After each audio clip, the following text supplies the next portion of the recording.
les voy a hablar sobre números primos, sobre la infinitud de los números primos, en una versión, como decía el resumen de la plática, una demostración en una versión topológica. Por aquí noto que la mayoría de ustedes son de primer semestre, hay algunos que ya más avanzados, y pues no conocen todavía exactamente esto de la topología y eso, pero bueno, es una rama de las matemáticas que en su momento les va a tocar estudiar. Aunado, pues voy a hablarles un poquito de literatura, y esto impacta a su vez en el cine. Como decía también en el resumen de la plática, el título refiere respecto a la literatura a una novela que se llama La soledad de los números primos. Entonces, a lo largo de la plática voy a estar haciendo referencia a pequeños textos de ese libro como una especie de motivación a que a ustedes les interese pues leer en particular ese libro, y en general pues que tengan el interés de leer casi cualquier cosa, pero pues siendo una persona que se dedica a estudiar matemáticas, física o ciencias, pues a veces es más amena la lectura si esta también refiere a cosas relacionadas con la matemática, con la física, y que estén plasmadas como en una novela. Es la intención de motivarlos a leer, y se los hago saber siempre a los estudiantes, casi en todos los cursos que doy, es que nosotros no sabemos leer propiamente. Agarramos un texto y lo leemos, pero no en ese sentido. O sea, no sabemos leer en el sentido de que leemos algo y no sabemos comprender lo que nos dice ese algo. Muchas veces tienen un examen, les presentan un problema, y si no sabemos leer el problema, si no lo sabemos interpretar, pues no lo vamos a poder entender y mucho menos lo vamos a poder resolver. Y entonces la lectura, el leer lo que sea, no nada más matemáticas, sino literatura en general, pues te ayuda a tener una mejor comprensión, conforme lo vayas haciendo, de lo que vas leyendo, ¿no? Entonces, en parte es eso, esta plática tiene mucho que ver con eso, con la intención de motivarlos a que lean cualquier cosa que se les haga interesante, ¿no? Y bueno, también por ahí decía, respecto a la topología, pues no se espanten, ¿no? Decir, topología, muchos estudiantes conforme van avanzando y por ahí les dicen, no, pues que van a ver su curso de topología, y muchos empiezan a temblar con el curso de topología, ¿no? Lo que vamos a ver aquí respecto a la topología va a ser algo muy sencillo. De hecho, más que topología van a ser una serie de cuentitas. Todos aquí sabemos sumar y multiplicar, y entonces van a ver que no vamos a tener mucho problema con eso. Bueno, entonces vamos a empezar. Les decía, vamos a referirnos a estudiar por qué el conjunto de los números primos es un conjunto infinito. ¿Y infinito en qué sentido? Bueno, ahorita lo voy a decir. Bueno, hay varias demostraciones del hecho de que el conjunto de los números primos sea infinito, y se atribuye la primera de ellas a Euclides hace ya bastante tiempo.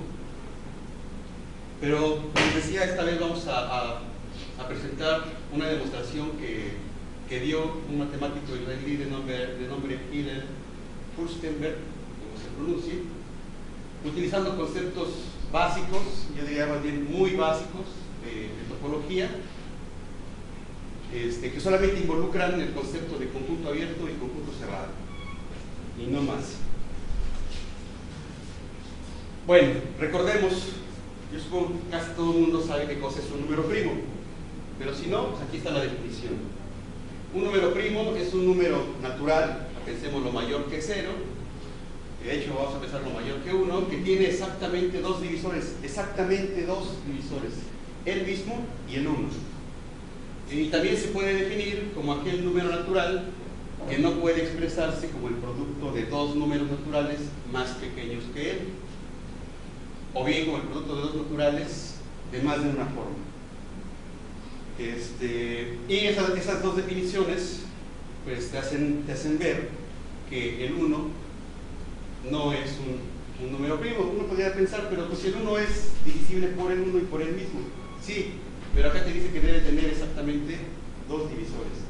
Y al ser el 1 divisible por 1 y por el mismo, pareciera que son dos, pero al final de cuentas solamente es 1. Entonces el 1 no es un número primo. ¿Sale? Bueno, ahora, el término de que sean números primos, pues no se refiere a que tengan algún parentesco, ¿vale? Sino que deriva del latín primus, que significa primero, o del griego protos. Y hay un teorema, que es el teorema fundamental de la aritmética, que afirma que todo número natural mayor que 1 se puede expresar de forma única como el producto de números primos. Bien, y por eso se le consideran los primeros, o sea, porque todo natural que no sea primo lo puedes expresar como producto de primos. Entonces en ese sentido es que se consideran los primeros. Entonces, por ejemplo, el número 15, que no es primo, porque los divisores del 15 son el 1, el 3, el 5 y el 15, pero lo puedes escribir como el producto de los primos 3 y 5. ¿Sale?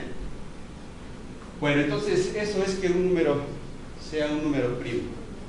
Ahora, estamos diciendo que los números primos pues son números naturales. ¿Vale? ¿Y los números naturales cuáles son? Pues es el conjunto de números que te ayudan a contar, ¿no? El 1, el 2, el 3, con ese conjunto de números es el que te ayuda a contar. ¿Y cuándo termina ese conjunto de números? ¿Será que en alguna vez termine? Pues no, ¿verdad? Si agarras un número, piensas en un número de esos que te ayudan a contar, pues sea ese, por muy grande que sea, le agregas uno más, pues sigues contando. Si le agregas uno más, sigues contando. Y así sucesivamente. Entonces, el conjunto de los números naturales, en ese sentido, es un conjunto infinito. ¿Sí? Es decir, que por más que quieras, nunca vas a poder terminar de contar los elementos de ese conjunto. Y además, por ser esa característica de los números naturales que te ayudan a contar, se dice que es un conjunto que es numerable, es decir, cada uno de esos elementos los puedes enumerar, los puedes etiquetar, pues con el respectivo natural que corresponde, ¿no? Entonces, vamos a entender infinito en ese sentido, ¿no? Que pues nunca puedes dejar de contar. Entonces, los números primos son un subconjunto de ese conjunto de los números naturales, que los naturales estamos entendiendo que son un conjunto infinito. Pues vamos a ver entonces que además este conjunto de números primos también es infinito, y como está metido en el de los naturales, pues también es numerable. O sea, también puedes etiquetar a cada uno de los primos, y aunque no puedas decir cuántos son, pero los puedes etiquetar, los puedes enumerar. Entonces va a ser un conjunto, sí, son conjuntos infinitos numerables. ¿Sale? Bueno, y ahí hay una listita del 1 al 100, y los que están marcados en amarillo pues son los números primos que hay, del 1 al 100, que son alrededor, creo que de 26, no me acuerdo, ahí los cuentan. Pero, bueno, nomás en ese arreglo, pues hay ese número de primos. Pero lo que vamos a ver es que, pues dentro del conjunto de los naturales, el conjunto de números primos pues es infinito. O sea, va a haber tantos números primos como números naturales hay. Y fíjense que hay números de estos primos que son muy peculiares. Por ejemplo, bueno, el 2 y el 3, bueno, para empezar el 2. De hecho, el número 2 es el único primo que es par. El único primo que es divisible por 2. De ahí en fuera, todos los demás primos son números impares. Y el 2 y el 3 tienen la particularidad de que están juntitos. Después, si se dan cuenta, el 3 y el 5 están separados por el 4. la distancia que hay del 5 al 3 pues son 2 unidades. Del 5 al 7 igual hay un espacio, solamente los separa este 6, igual la distancia que hay entre estos dos pues es 2. Igual el 11 y el 13, el 17 y el 18. Pero a pesar de que del 3 al 5, del 5 al 7, del 11 al 13, del 17 al 19 tienen esta particularidad, pues ya no se sigue ese patrón. O sea, ya no hay que, digamos, del 19 al 23 la distancia entre ellos sea 2, ya hay una distancia más grande. Del 23 al 29 pues igual ya hay una distancia más grande.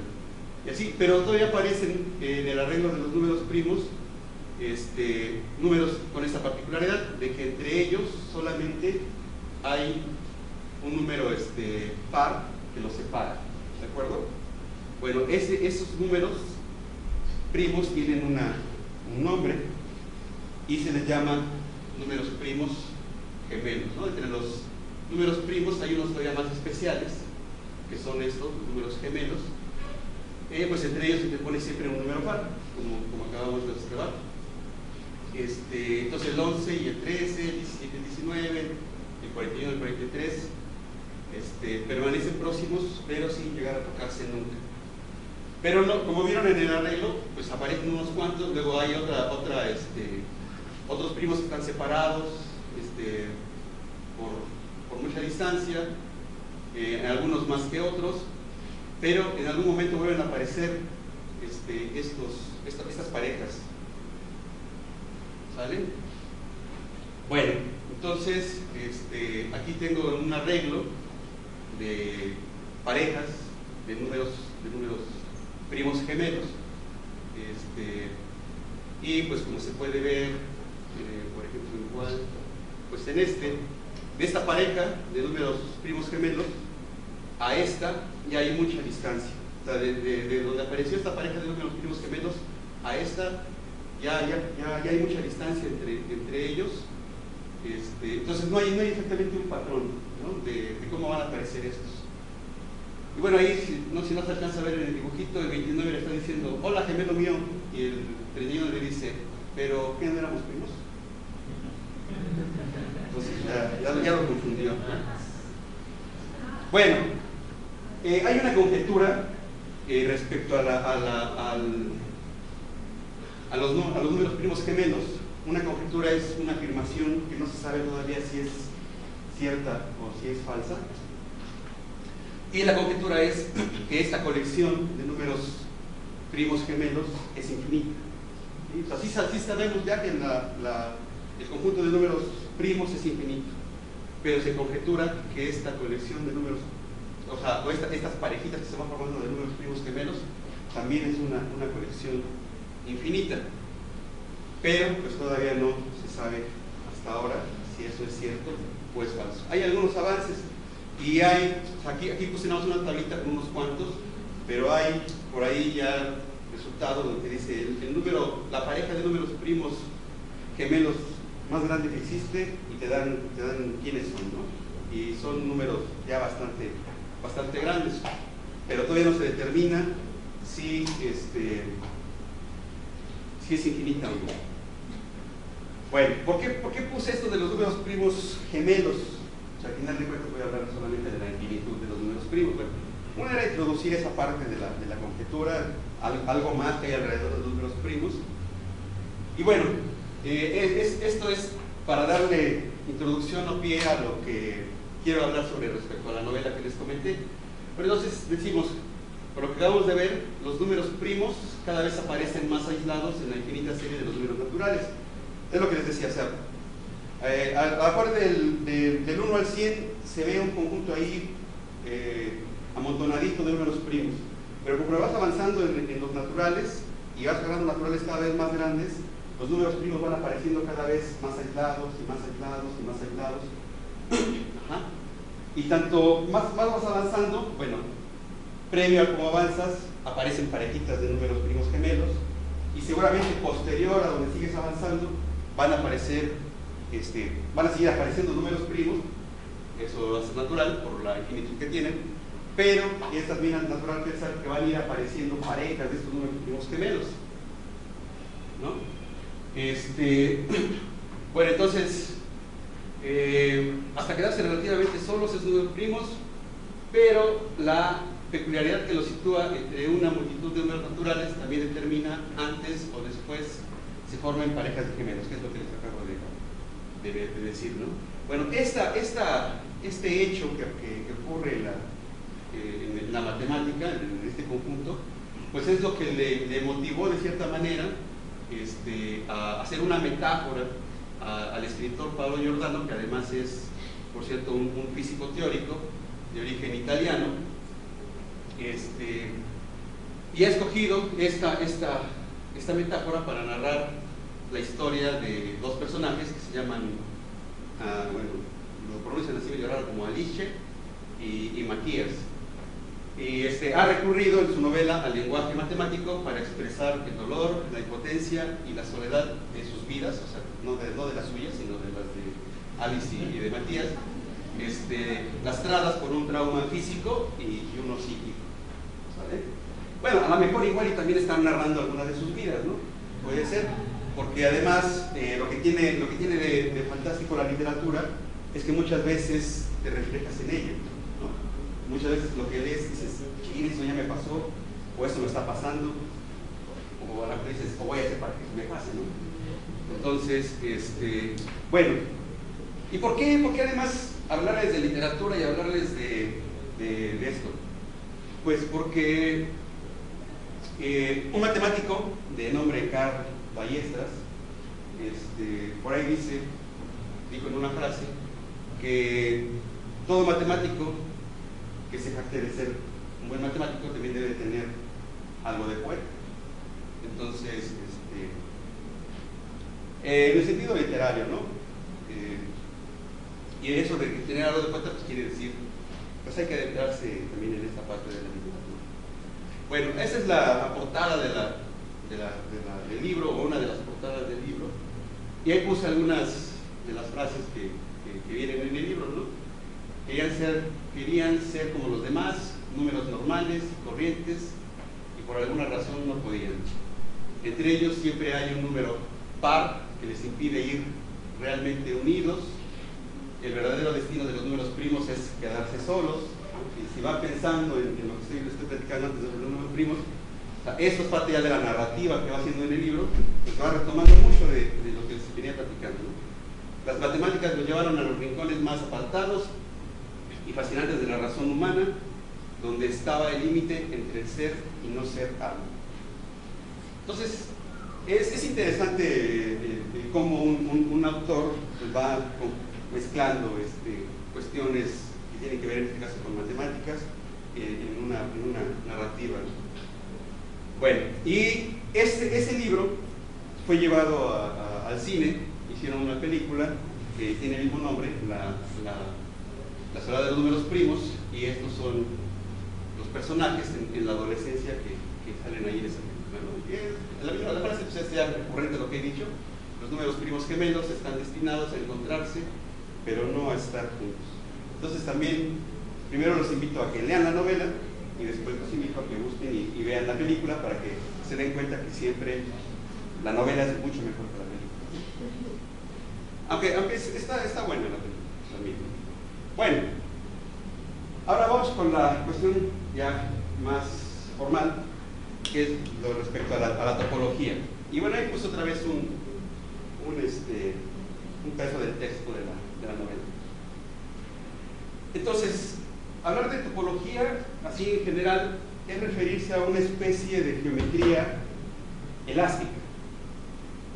La topología lo que estudia, así como que a grandes rasgos, o sea, sería muy complicado decir exactamente, o tratar de explicarles qué es lo que hace la topología, pero eso sería como para otra plática enfocada a eso. Pero es como pensar en una geometría de hule, de plástico, como si tuvieran objetos que son como una especie de globo, como el material de un globo, y entonces que se lo puedes mover, deformar, estirar, como tú quieras, a tu antojo, siempre sin romperlo. y tratando de ver que las propiedades que tiene se siguen preservando.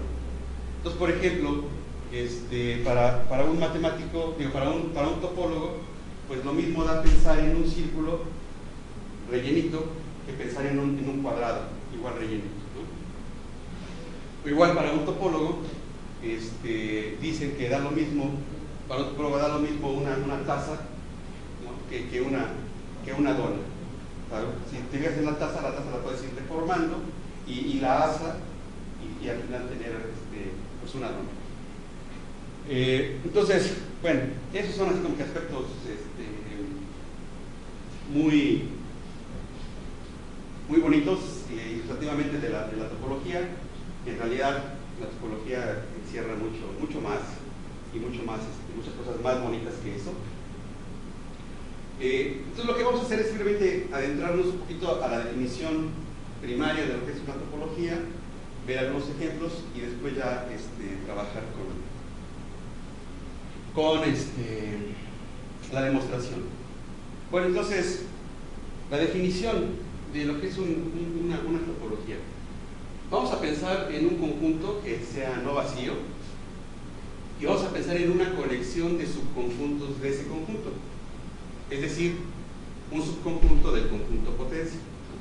Ya todo el mundo sabe, ¿no? Si tienen un conjunto, puedes construir el conjunto potencia, que es la colección de todos los subconjuntos de tu conjunto dado. Bueno, pues de ese conjunto potencia vas a elegir una subcolección, ¿vale? Y vamos a decir que esa subcolección se llama tau, es una topología sobre tu conjunto, si tau satisface las siguientes propiedades. Una es que el conjunto vacío y todo tu conjunto con el que partiste pertenezcan a tau, sean un elemento de esa colección. Está claro que en el conjunto potencia, pues el vacío es un elemento de potencia porque es un subconjunto de X y X mismo es un subconjunto del mismo y por tanto también es un elemento de potencia. Entonces voy a querer que esos dos pertenezcan a esta coleccióncita que estoy tomando. ¿Qué más voy a querer? Voy a querer que cada vez que agarre una colección arbitraria, esto que dice que alfa esté en este conjunto A, quiere decir que no sabes cuántos elementos hay acá. Agarras un conjunto, que le llamamos conjunto de índices, y vas a decir, voy a tomar a los conjuntos U sub alfa, lo voy a etiquetar con los elementos que tiene este conjunto. ¿Cuántos elementos tiene este conjunto? No lo sé. Puede ser un número finito, puede ser un número infinito numerable, o puede ser un número infinito no numerable. O sea, que no los puedas etiquetar, no los puedas contar. Entonces, te agarras una colección, estos U alfas son elementos, al decir que esta está contenida en tau, quiere decir que cada uno de estos U alfas son elementos de tau. O sea, son subconjuntos de X que están en tau. Y voy a requerir entonces que si agarro una de estas, a la hora de unir todos ellos, la unión también sea un elemento de tau. ¿Vale? Entonces eso se lee así como que la unión de cualquier número de elementos de tau vuelve a ser un elemento de tau. Y voy a requerir que si agarro un número finito de elementos de tau, un número finito, aquí tengo del 1 hasta el n, donde n es un número natural, puedo pensar que aquí hay 50, que hay 100, que hay 3, que hay 1. Entonces, lo que voy a requerir es que la intersección de todos esos también sea un elemento de tau. En otras palabras, decimos que la intersección de un número finito de elementos de tau vuelve a ser un elemento de tau. Esta intersección podría ser vacía, ¿no? Puede ser que todos estos no tengan nada en común y la intersección está a vaciarse. Pero pues si es vacía, pues ya el vacío tendría que estar ahí. Bien, entonces es la definición de una topología. Una topología, al final de cuentas, es una subcolección de subconjuntos de X que satisface estas propiedades. ¿Sale? Entonces, los elementos de esta colección, los elementos de esta tau, son conjuntos. ¿Sí? Regularmente cuando pensamos en conjuntos y en elementos, pensamos en objetitos, así, o números o cosas. En este caso, esas cosas son conjuntos. ¿Sale? Bueno, entonces vamos a decir que a los elementos de la topología, a los elementos de tau, los vamos a llamar conjuntos abiertos. Ese es el nombre que les vamos a dar a todas aquellas cosas que vivan en tau y que satisfagan esas propiedades. Con ese nombrecito de que los conjuntos de Tau se llaman conjuntos abiertos, se puede releer esto y decir la unión arbitraria de abiertos es abierto y la intersección finita de abiertos es abierto. ¿Vale? Bueno, y cuando agarras tu conjunto y la colección esta y lo pones así en una parejita, decimos que esa pareja se llama espacio topológico. ¿Vale? Y a los elementos de X, a los puntos, bueno, perdón, a los elementos del conjunto X, los vamos a llamar exactamente puntos. Y sean lo que sean, les vamos a llamar puntos. ¿Bien? Bueno, vamos a ver ejemplitos sencillos para entender el concepto. Vamos a considerar un conjunto que conste de 3 puntos, A, B y C. Un conjunto con 3 elementos. Y vamos a elegir, bueno, puse 2 colecciones, vamos a ver, por ejemplo, esta, le llamé Tau sub A, que va a tener como elementos al conjunto vacío, a todo el conjunto X y al conjunto formado con un único elemento que es el elemento A. ¿Vale? Entonces fíjense que en esta colección todos los elementos son conjuntos. Aquí aparece un conjunto que solamente tiene un elemento. Y el Tau B pues es muy similar, pero le cambié la A por la B. Entonces fíjense que estas 2 colecciones resultan ser topologías sobre X. Recuerden, en la topología tiene que estar el vacío y tiene que estar todo el conjunto. Pues ahí están, ¿no? Ya los puse de entrada. Tiene que ocurrir que cuando agarras cualquier número, cualquier cantidad de elementos de acá, su unión vuelve a ser un elemento de acá. Pero tienes estos 3, si agarras los 3 y los unes, pues lo que te da es todo X, ¿verdad? Porque este conjuntito es un subconjunto de X. Si agarras solamente a X y a A, pues lo que me da es otra vez X. Si agarro al vacío y a A, bueno, al conjunto que tiene A, pues me da el conjunto que tiene A. Bien, y así con todas las combinaciones que puedas hacer, pues te das cuenta que las uniones de todas las que puedas hacer ahí, te vuelve a dar un elemento de los que están ahí. Y si agarro intersecciones, si agarro el vacío y lo intersecto con cualquiera, pues me va a dar vacío. Si agarro X y lo intersecto con el conjunto que tiene A, pues me da solamente el conjunto que tiene A. Si agarro el vacío y lo intersecto con el conjunto que tiene A, pues me va a dar vacío. Entonces, a la hora que agarro intersecciones finitas, en este caso nada más tengo un número finito de conjuntos, pues la intersección vuelve a ser un elemento de esa colección. Entonces, pues esas dos, o sea, estas se demuestran igual, las dos resultan ser topologías. Sin embargo, si ahora consideramos esta coleccióncita, la Tau A sub B, donde está el vacío, donde está X, está el conjunto que tiene A y el conjunto que tiene a B, esta ya no es una topología, porque cuando agarro al conjunto que tiene A y al conjunto que tiene a B y los uno, pues me da el conjunto que tiene a los 2 puntos A, B, y ese ya no aparece aquí, ¿verdad? Este conjuntito A, B ya no está en la colección. Entonces la unión de estos 2 abiertos pues ya no es un abierto. ¿Está bien? Entonces esta cosa no es una topología. Bueno, entonces ahí fue un ejemplo sencillo con un conjunto de 3 puntitos. Ahora vamos a ver un ejemplo más elaborado, con un conjunto que tiene una infinidad de puntos. Y un conjunto que tiene una infinidad de puntos de los que conocemos pues son los números reales. ¿Vale?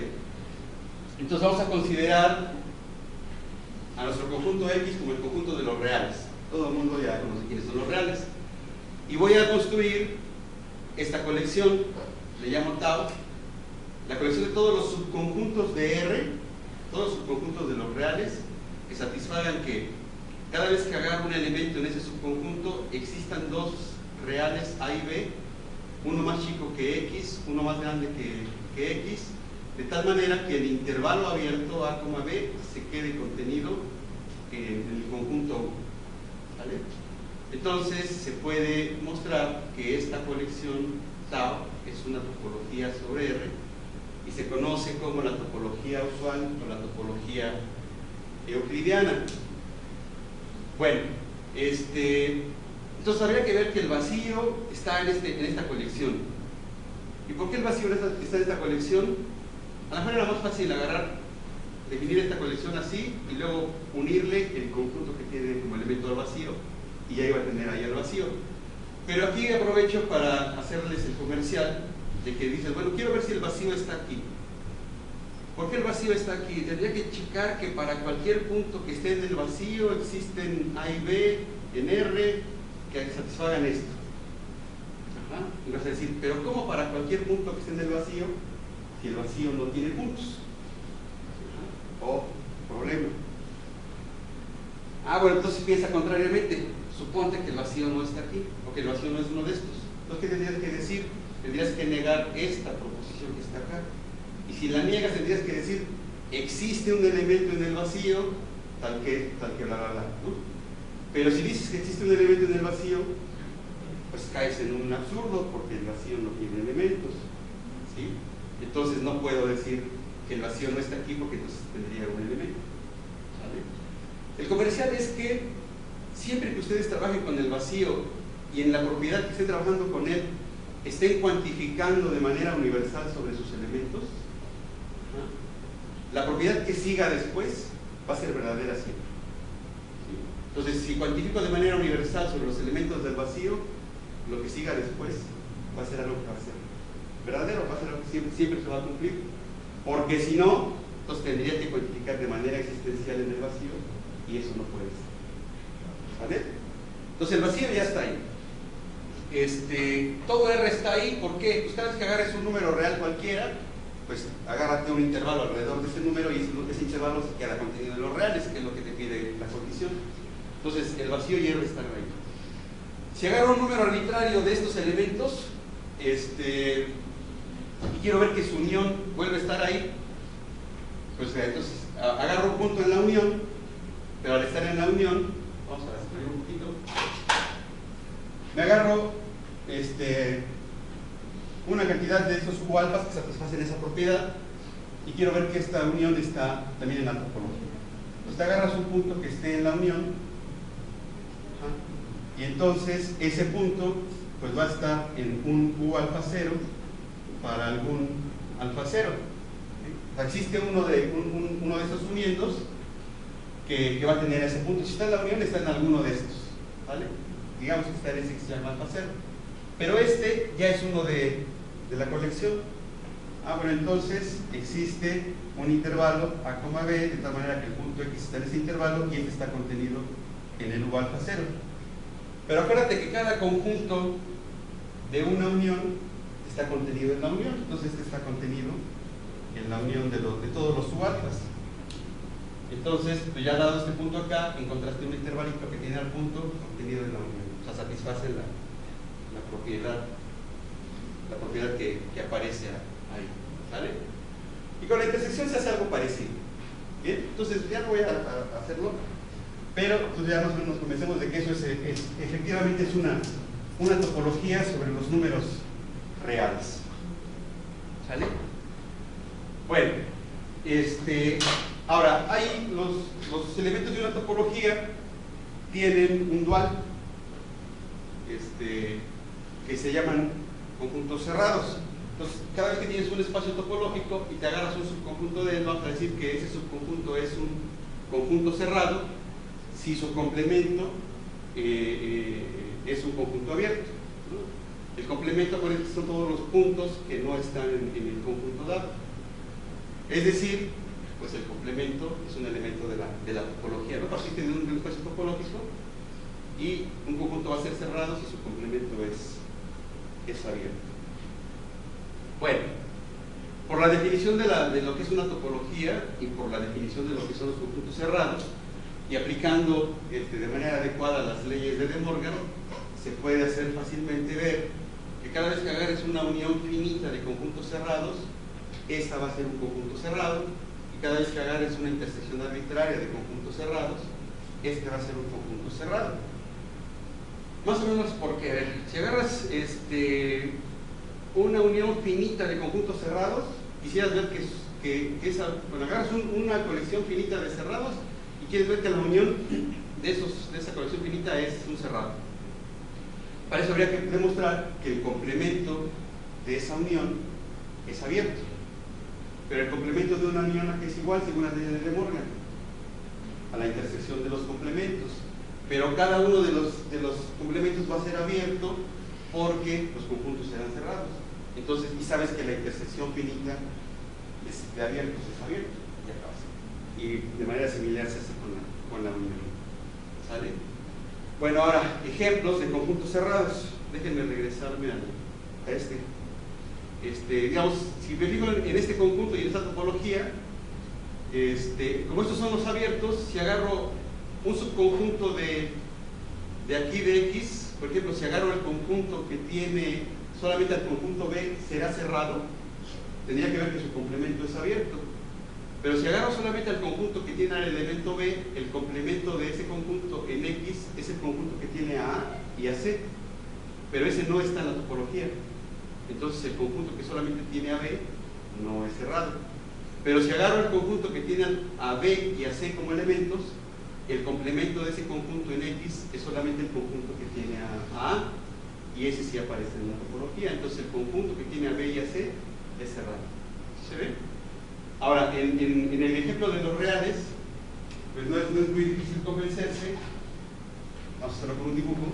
Por ejemplo, un intervalo cerrado va a ser un conjunto cerrado.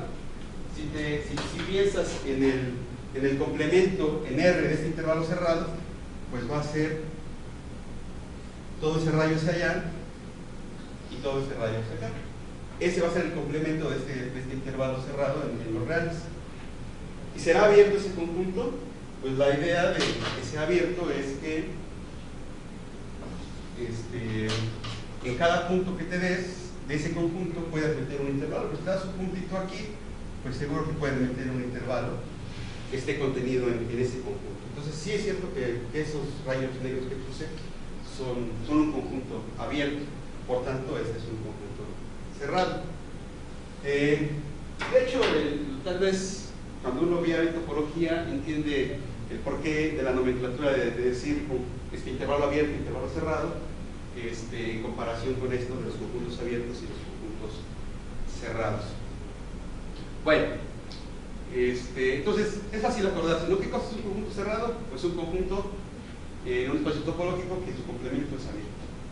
Y es de ida y vuelta. También podemos pensar o redefinir conjunto abierto una vez que tenemos la definición de cerrado, como que un conjunto es abierto si su complemento es cerrado, ¿sí?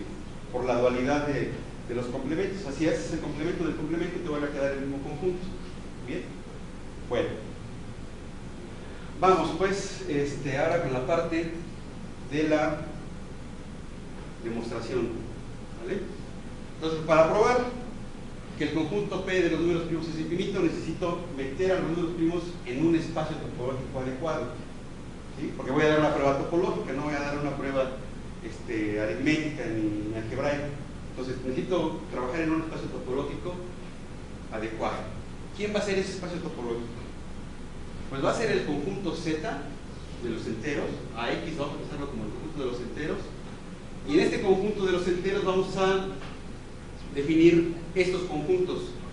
Para cada A y B en Z con B mayor que 0 vamos a definir el conjunto F A sub B como la colección de todos los números A más NB, tal que N está en Z, y una notación, es como una notación, se puede pensar como A más Z por B. Si quieren verlo así como que de manera explícita, tratando de escribir este conjunto que está expresado por comprensión a expresarlo por extensión, pues cuando n es 0, por ejemplo, pues solamente tienes a A, cuando n es 1 o menos 1 tienes a A más menos B, etcétera, ¿no? Ahí se dan cuenta más o menos cómo es que son cada uno de los elementos de ese conjunto. Bueno, a este tipo de conjuntos se les conoce como progresiones aritméticas, ¿vale? Es el nombre que se les da. Y pues como pueden ver, es más o menos sencillo darse cuenta que este conjunto es un subconjunto de Z, pues todos los numeritos que aparecen, todos de esta forma, pues son enteros. A es un entero, B es un entero, N es un entero, el producto de enteros es entero, la suma de enteros es entero, entonces todo está cerrado en los enteros, ¿no? Entonces, este conjunto es un subconjunto de los enteros. Y además es no vacío porque, pues al menos siempre A está ahí. Bueno, entonces con esos conjuntos voy a construir la topología y voy a considerar esta colección sobre el conjunto Z, la colección de todos los subconjuntos de Z que satisfagan que para cualquier punto que me dé en este G existe un B mayor que 0 entero, de tal forma que el conjuntito FAB está contenido en G, ¿sale? Y le voy a pegar el vacío por si las dudas, aunque otra vez aquí estoy cuantificando de manera universal. Si hablara del vacío, pues ese cumpliría estar aquí, ¿sale? Pero bueno, ya se lo pegué. Entonces se puede demostrar, y vamos a hacerlo, que la pareja Z, tau, bueno, esta tau, es un espacio topológico, ¿vale? Entonces vamos, pues el vacío está ahí porque así lo definí, ¿no? Ahí está el vacío en la colección. ¿Por qué Z está ahí? Pues porque si te das un punto Z, siempre va a existir un entero positivo, tal que esta cosa está ahí metida. No importa quién sea este A y quién sea este B, ya dijimos que estos conjuntos siempre son subconjuntos de Z, ¿sí? Entonces, bueno, pero por la definición de la topología, te das un elemento en el que quieres ver que sea abierto y tienes que garantizar que existe uno mayor que 0, tal que pasa esto. Pero pues cada que te das un entero, pues existe un entero positivo, tal que esto siempre ocurre. Por tanto, Z está ahí. Ahora, vamos a darnos una colección arbitraria de elementos en tau, le llamé G sub is, donde este A pues es un conjunto arbitrario, ¿no? Y lo que quiero ver, lo que debemos demostrar es que la unión arbitraria de estos G está en la colección. Vamos ahí. Pues me doy un punto, o sea, para mostrar que está en la colección, date un punto en ese conjunto. Y ¿qué dice la propiedad? Que tienes que ver que existe un B mayor que 0, tal que el conjuntito FA sub B está contenido en esta unión. Es lo que vamos a terminar haciendo, ¿no? Bueno, entonces, como el A está en G y en la unión, pues está en alguno de los uniendos, ¿vale? Pero ese uniendo pues está en la topología, y entonces existe un entero positivo B, tal que el F de A, B está en el G y sub 0, pero este estaba contenido en la unión. Entonces ya encontraste, dado este punto A en la unión, encontraste un B positivo, de tal manera que este conjunto está contenido en la unión. Pues ya, la unión es una topología. Ahora, para la intersección, que es el que está un poquito más elaborado. Si me doy dos elementos en tau, voy a hacerlo con dos. La definición de la topología dice que lo hagas con una cantidad, con un número finito, ¿sí? Pero bueno, ya dos son finitos, ¿no? Lo hago con dos porque si lo hago con un número finito, digamos, del 1 hasta el n, me van a salir muchos numeritos y muchas cuentas y la notación iba a ser muy borrosa. Entonces lo hago con dos y ya ustedes se lo imaginan con más, ¿vale? Te agarras dos elementos en tau y vamos a justificar que la intersección está en tau. Entonces me doy un puntito en la intersección y quiero ver que se cumple la condición para que esté en la topología. Pero como cada uno de estos ya están en la topología, entonces para el G1 pues hay un elemento, un entero positivo B1, y para el G2 hay un B2, de tal manera que el FAB1 está contenido en G1 y el FAB2 está contenido en el G2. Y entonces la afirmación es que vamos a demostrar que el conjunto FA, B1 por B2 está contenido en la intersección. Y entonces el elemento B que nos sirve a nosotros para es exactamente el B1 por B2, ¿vale? Como los dos B1 y B2 son positivos, pues el producto también es positivo. Entonces esta es la afirmación, vamos a demostrarla. Entonces me doy un elemento que esté en este conjunto, ¿vale? Entonces, como está en ese conjunto, para algún entero Z se tiene que Sx se puede escribir de la forma A más N por B1 por B2, pero por las reglas de la asociatividad y de la conmutatividad de los enteros, pues puedo escribirlo como A más NB2 por B1, y a su vez puedo escribirlo como A más NB1 por B2. Pero si está escrito de esta manera, como N por B2 es un entero, pues satisface que este elemento, todo está en F de A, B1, y al escribirlo de esta manera me dice que el elemento está en F de A, B2. ¿Saben lo que estoy diciendo acá? ¿No? Se concluye que X está en X al escribirlo de esta manera, X escrito de esta manera te dice que está en f de A B1. Y este ya está contenido en G1. Aquí estaba. Y X está en f de A B2, por escribirlo de esta manera. Pero ya sabías que f de A B2 está contenido en G2. Entonces X está acá, X está acá. Entonces X está en la intersección de los Gs, que era donde querías que estuviera, ¿no? Lo tomaste acá y me estás concluyendo que está acá.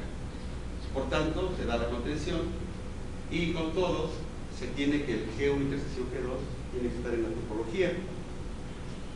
Y pues ahí muere la demostración. ¿Vale? Dejen de tomar agua porque ya me...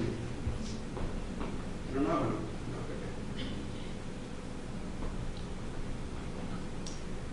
Es que otro dicho que dicen los matemáticos, bueno, la gente cercana a los matemáticos es que un matemático es una máquina que transforma café en teoremas. Bueno, vamos ahora a seguir con esto. Para llegar a la demostración de que los primos son infinitos, necesito unos resultados previos. Vamos a demostrar que los conjuntos que definimos como FAB son tanto abiertos como cerrados al mismo tiempo. ¿Sale?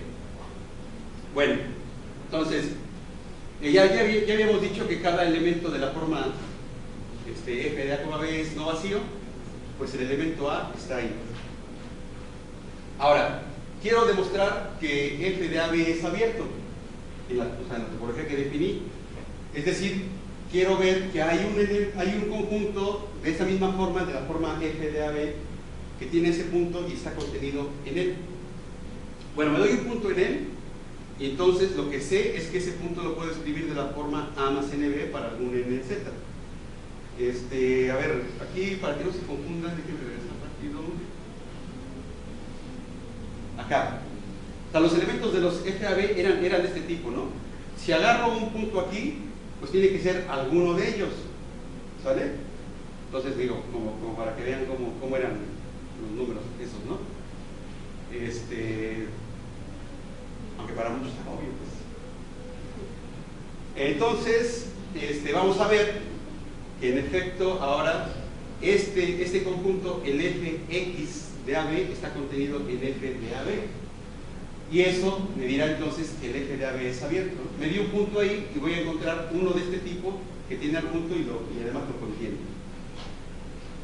Bueno, entonces, como quiero demostrar esta contención, pues me doy un elemento en este conjunto y voy a terminar demostrando que está en este conjunto.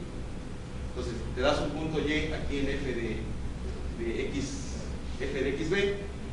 Entonces tiene que para algún mz, ese y se puede ver de la forma x más mb. ¿Está bien? ¿Sí?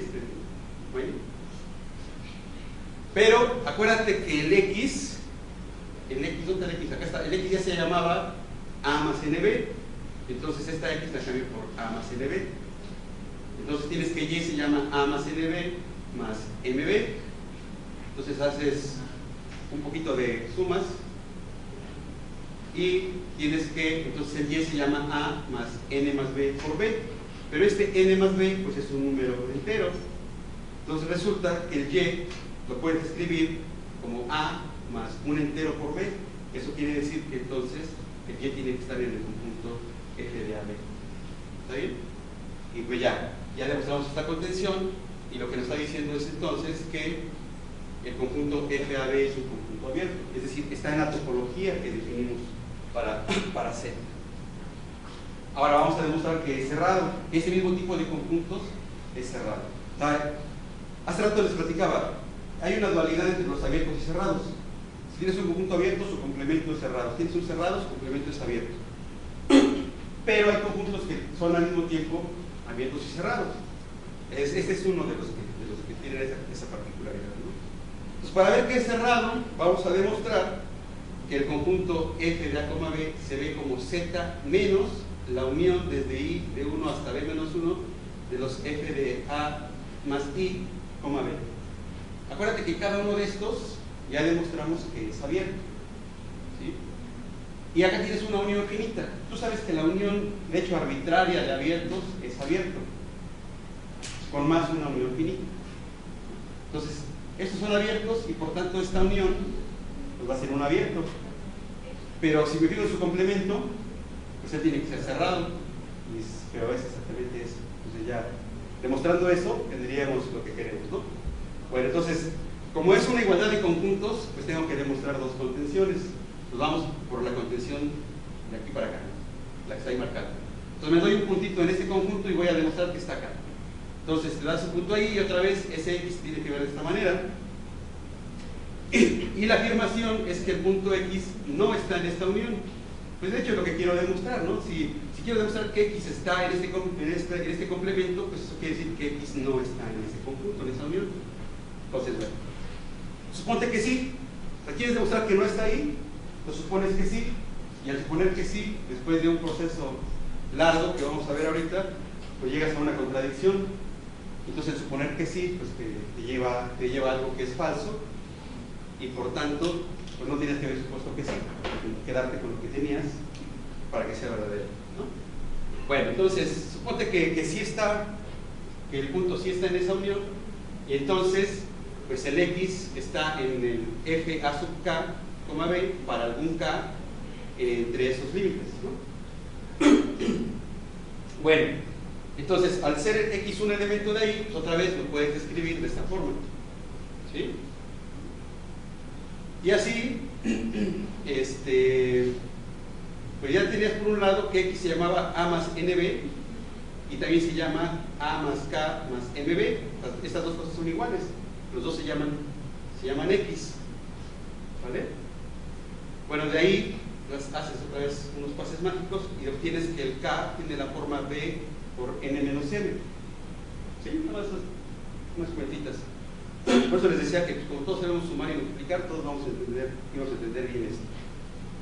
Bueno, entonces acuérdense, el K tiene esta forma, pero K vive entre 1, puede ser 1, o puede ser B menos 1, o cualquiera que esté intermedio entre ellos, ¿no? Entonces, como sea, K es un número positivo, mayor que 0, de hecho mayor o igual que 8. Bueno, entonces fíjate que como esa restita del n menos m, como los dos son enteros, pues la resta está bien, es un entero. No puede ocurrir que sean iguales, ¿sí? Porque si son iguales, entonces, pues m menos n sería 0. Eso diría que k es igual a 0. No puede ocurrir, ¿está bien? Ahora piensa, como no son iguales, pues uno tiene que ser más grande que el otro. Piensa que n es más grande que m. En ese caso, el n menos m va a ser mayor o igual que 1. No puede ser que sea mayor que 0. Digo, mayor o igual que 0, porque ya dijimos que no puede ser 0. Entonces tiene que ser estrictamente mayor que 0.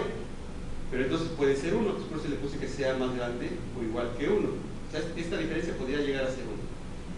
Luego, pues multiplicas esta desigualdad por ambos lados por b. Ya sabes que b es un número real positivo, entonces la desigualdad se va a conservar. Entonces tienes que b por m menos m es mayor o igual que b. Eso quiere decir que k, porque así esto se llamaba k, que k es más grande que b o igual. Pero lo que teníamos es que k es más chico estrictamente que b menos 1. Entonces puede llegar a ser hasta b menos 1. No puede ser entonces más grande que b. ¿Vale? Entonces tampoco puede ocurrir este caso. Y tampoco va a poder ocurrir que la m sea más grande que n, porque si la m es más grande que n, pues se sigue que n menos m es menor o igual que 0. Pero entonces tendríamos que este sería menor que 0. Pero este es k, y k ya hemos dicho que era positivo. Entonces tampoco puede ocurrir. ¿Vale? Como no puede ocurrir todo eso, partiste de suponer que sí estaba ahí, y después de analizar todos los casos, ninguno puede ocurrir. En todo llegas a un absurdo, en todo hay contradicción, entonces todo eso llegas a algo falso y por tanto tienes que concluir que el punto no debe de estar en esa unión y por tanto estar ahí en el complemento. Entonces eso demuestra, bueno, ya demostró la contención que queríamos. Ahora vamos con otra contención.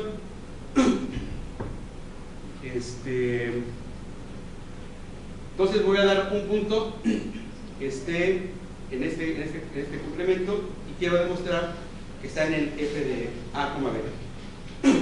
Bueno, entonces, Si el punto está aquí, pues eso quiere decir que no está en esa unión, y si no está en esa unión, quiere decir que no está en ninguno de los conjuntos que conforman la unión.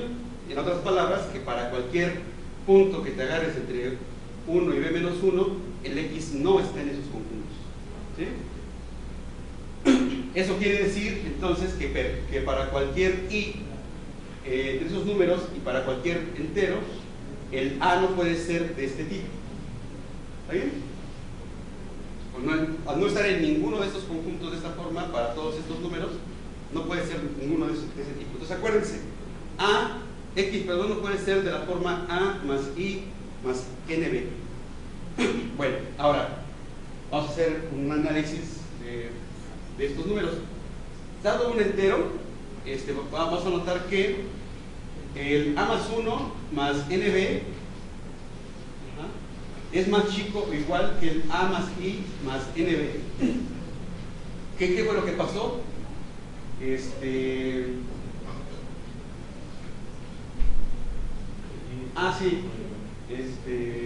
el i es mayor o igual que el 1, ¿no? Por eso se da esta desigualdad. Y luego, como el i es más chico que el b menos 1, pues se da esta desigualdad. Y aquí nomás hacemos unas cuentitas y tenemos que el a más i nb tiene que ser más chico que el a menos 1 más n más 1 por b y más grande que este de acá.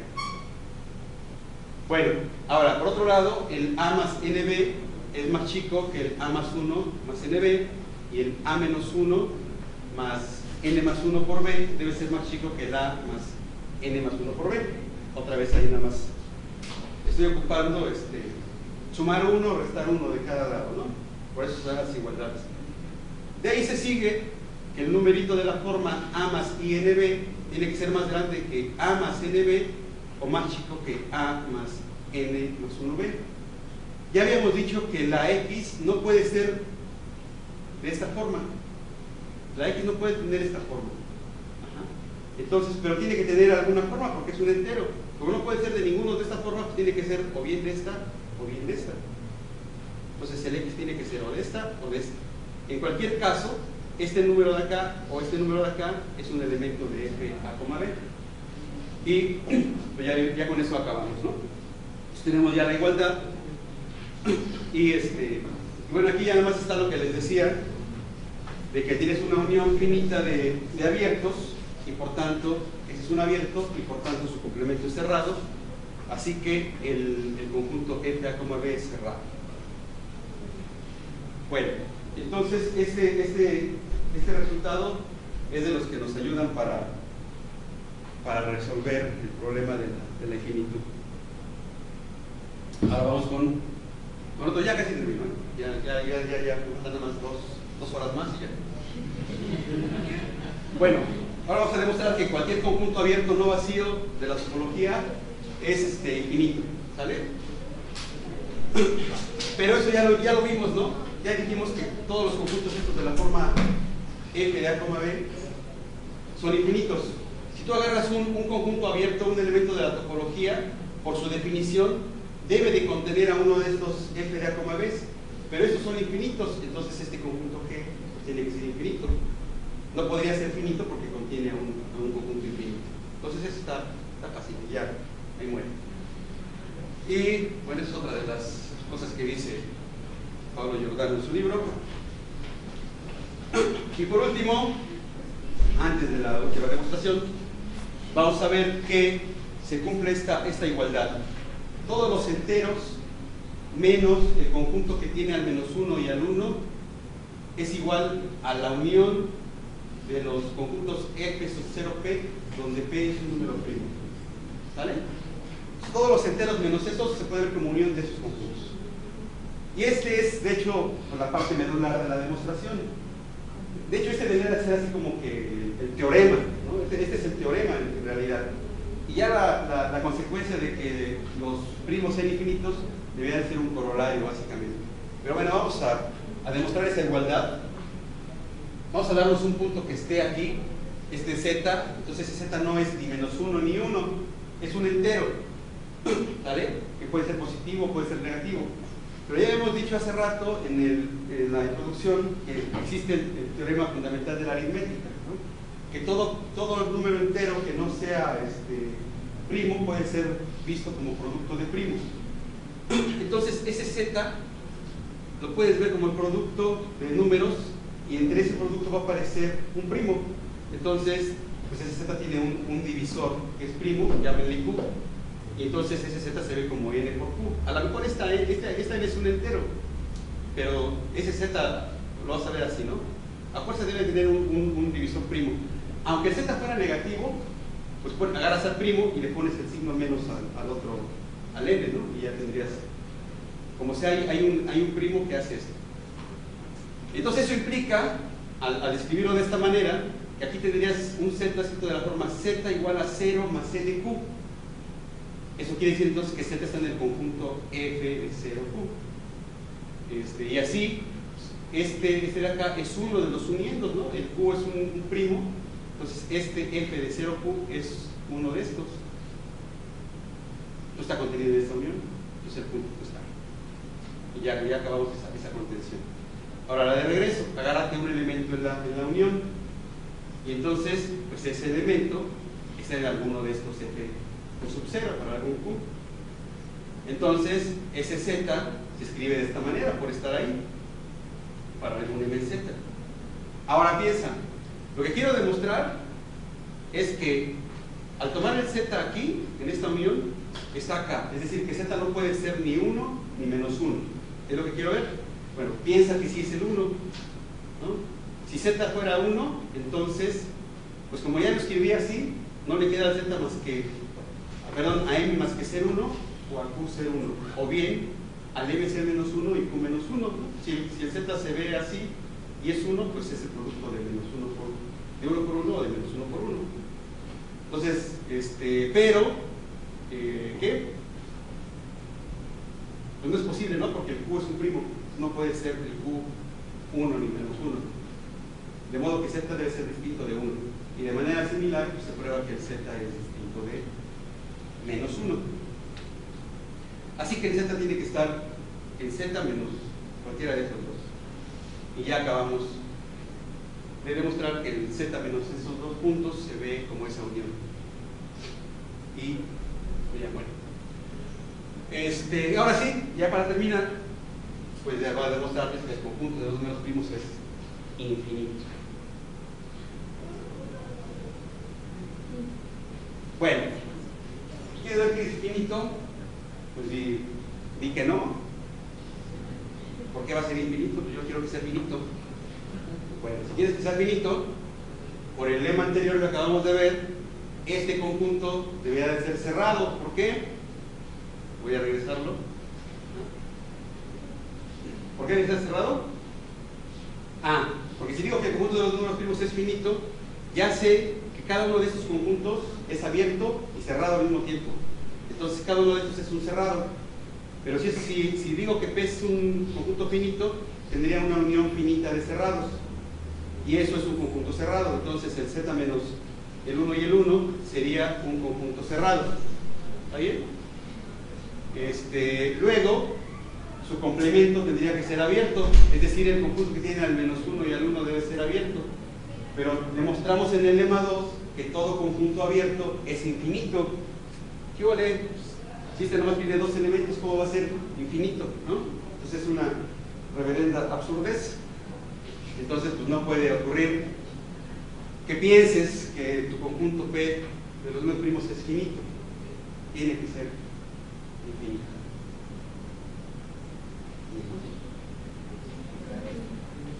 Y bueno, lo que les decía sobre la literatura, que regularmente nosotros nos reflejamos a veces en lo que leemos,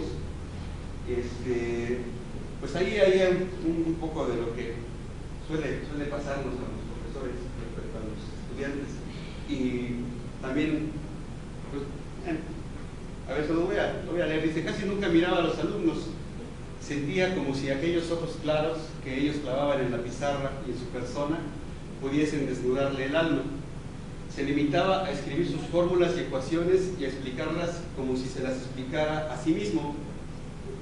En aquella aula enorme, desproporcionada, la docena de estudiantes de cuarto curso que asistían a sus clases de topología algebraica se sentaban en las 3 primeras filas, más o menos en los mismos sitios de siempre, dejando uno vacío en medio, como él mismo hacía cuando iba a la universidad, aunque ninguno de aquellos alumnos se reconocía en lo absoluto.